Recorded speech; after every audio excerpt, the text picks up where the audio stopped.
بسم اللہ الرحمن الرحیم۔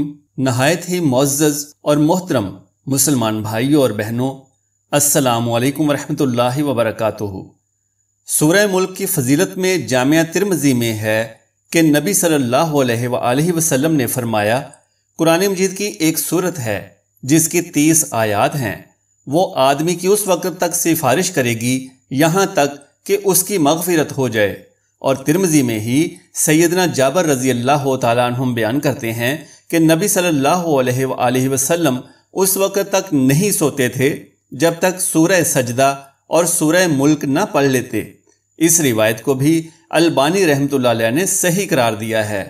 ایسے ہی نسائی میں ابن مسعود رضی اللہ تعالیٰ عنہ سے مروی ہے، وہ کہتے ہیں جو شخص سورہ ملک ہر رات پڑھے تو اللہ تعالیٰ اس سے عذاب قبر کو روک لے گا۔ اور ہم رسول اللہ صلی اللہ علیہ وآلہ وسلم کے زمانے میں اسے مانع یعنی روکنے والی کہتے تھے۔ اور یہ قرآن مجید میں ایک ایسی صورت ہے جو اسے ہر رات پڑھ لے تو وہ بہت ہی زیادہ اور اچھا عمل کرتا ہے۔ اس حدیث کو بھی البانی رحمۃ اللہ علیہ نے صحیح ترغیب و تربیت میں درست کہا ہے۔ مقصود اور مطلوب یہاں پر حدیث سے ظاہر ہونے والا معنی ہے کہ یہ فضیلت اس شخص کے بارے میں ہے جو یہ سورت پڑھتا ہے۔ تاہم اب کیونکہ ملٹی میڈیا کا دور ہے اور سورہ ملک ہر کوئی آسانی سے حفظ نہیں کر سکتا، تو اس کو سننے میں بھی بہت سے فضائل ہیں۔ البتہ پڑھنے والے کا انعام و اکرام بہت زیادہ ہے، لیکن سننے والا بھی جزا و ثواب کا حقدار ٹھہرتا ہے۔ اسی طرح حدیث شریف میں آتا ہے کہ اللہ تعالیٰ نے دنیا میں کوئی ایسا مرض نہیں اتارا جس کا علاج نہ اس کے ساتھ پیدا فرمایا ہو، سوائے مرض الموت کے ہر مرض کی شفا رکھ دی گئی ہے۔ اب آتے ہیں اپنے اصل موضوع کی جانب۔ ہماری روزمرہ کی زندگی میں اتار چڑھاؤ معمول کا حصہ ہیں۔ کبھی انسان معاشی طور پر خوشحال ہوتا ہے تو کبھی بہت زیادہ تنگ دستی اور غربت کا شکار بھی ہو جاتا ہے۔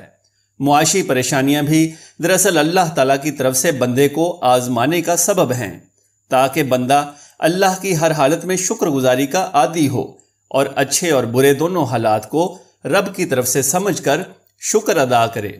اللہ تعالیٰ کے 99 اسماء مبارک ہیں، ہر اسم مبارکہ اپنے اندر الگ تاثیر کا حامل ہے۔ اسم مبارکہ کے وظائف جہاں روحانی معاملات میں مددگار ثابت ہوتے ہیں، وہیں دنیاوی مشکلات سے بھی چھٹکارا دلانے کا باعث ہیں۔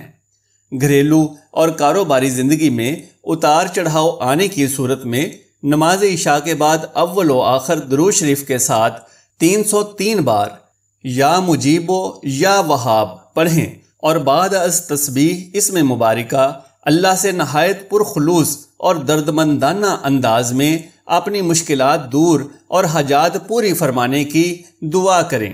نہایت ہی مجرب عمل ثابت ہوا ہے۔ جن مسلمان بھائیوں نے بھی یہ عمل کیا وہ بتاتے ہیں کہ ایسی غیبی امداد ہوئی کہ رزق سے گھر بھر گیا، خوشحالی نصیب ہوئی، اللہ کی رحمتوں کی برسات ہوئی، دولت کی ریل پیل ہوئی۔ اب یہاں ایک بات نہایت ہی قابل غور ہے کہ جب بھی ہم تنگ دستی سے خوشحالی کی جانب آتے ہیں تو پھر ہم اللہ کی یاد میں غفلت برتنا شروع کر دیتے ہیں اور نمازیں چھوڑنا شروع کر دیتے ہیں، یا ایسی لغو اور فضول باتوں میں مشغول ہو جاتے ہیں جو اللہ کی ناراضگی کا باعث بنتی ہیں۔ عاجزانہ درخواست ہے کہ جو بھی وظیفہ کریں نماز پنجگانہ کی پابندی کریں، اور صرف وظیفے کی خاطر نماز نہ پڑھیں بلکہ نماز کو اپنا معمول بنا لیں۔ یا مجیبو یا وہاب یہ وظیفہ خواتین بھی کر سکتی ہیں۔ پڑھنے کا طریقہ پہلے ہی بتایا جا چکا ہے۔ وظیفہ کریں اور مجھ ناچیز کو بھی اپنی بیش قیمت دعاؤں میں یاد رکھیں۔ اللہ ہم سب کا حامی و ناصر ہو۔